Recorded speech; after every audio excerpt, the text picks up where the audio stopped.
to Aishwarya and Aradhya for allowing me to go out and follow my dreams. Abhishek Bachchan এবং ঐশ্বরিয়া রায় বচ্চনের সম্পর্ক নিয়ে গত কয়েক মাস ধরে নানা গুঞ্জন শোনা গেছে, তবে এবার এসব গুঞ্জনে গুড়ে বালি দিলেন খোদ Abhishek Bachchan. To Aishwarya and Aradhya for allowing me to go out and follow my dreams. 70তম ফিল্মফেয়ার অ্যাওয়ার্ডস 2025-এ সেরা অভিনেতা পুরুষ বিভাগে পুরস্কার জিতেছেন তিনি।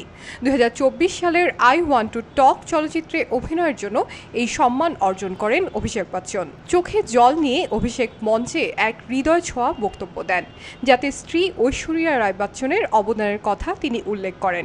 ওয়ালটন এখন দেশের সীমানা পেরিয়ে পৌঁছে গিয়েছে 50টিরও বেশি দেশে। ওয়ালটন, ঘরে ঘরে বিশ্বজুড়ে।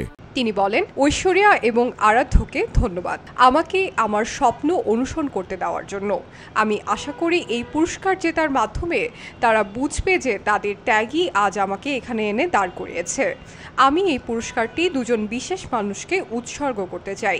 এই সিনেমাটি এক বাবা ও মেয়েকে নিয়ে তৈরি, তাই আমি এটা উৎসর্গ করছি আমার নায়ক আমার বাবাকে আর অন্য নায়ক আমার মেয়েকে। ধন্যবাদ। এই মুহূর্ত আমার কাছে ভাষায় প্রকাশের অতীত। This is my first ever Filmfare Best Actor Award. Abhishek Bachchan চলচ্চিত্র জগতে 25 বছর পূর্ণ করেছেন এবং তার ক্যারিয়ারে প্রথমবারের মতো এই পুরস্কার জিতেছেন। তিনি বলেন, এবছর আমি চলচ্চিত্র জগতে 25 বছর পূর্ণ করলাম, আর জানি না কতবার এই পুরস্কারের জন্য বক্তৃতার অনুশীলন করেছি। এটা ছিল আমার স্বপ্ন, আর আজ আমি সত্যিই খুব আবেগ আপ্লুত এবং কৃতজ্ঞ। পরিবারের সামনে এই সম্মান পাওয়া আমার জন্য আরও বিশেষ কিছু।